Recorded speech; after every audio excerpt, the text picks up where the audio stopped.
Channel. Ilang beses na ang may naitalang pag-atake ng pating sa mga tao.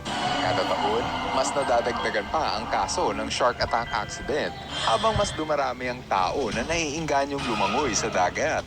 Kaya naman for today's video, mapapanood mo ang mga nakakatakot na enkwentro ng tao sa pating.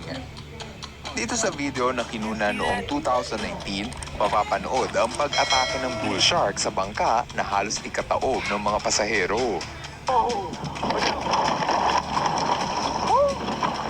Watch out! Oh my God! Namimingwit ang lalaki na to nang aksidente niyang mahuli ang bull shark. Sa galit ng pating, lumaban ito at pinagbalingan ang kanilang bangka.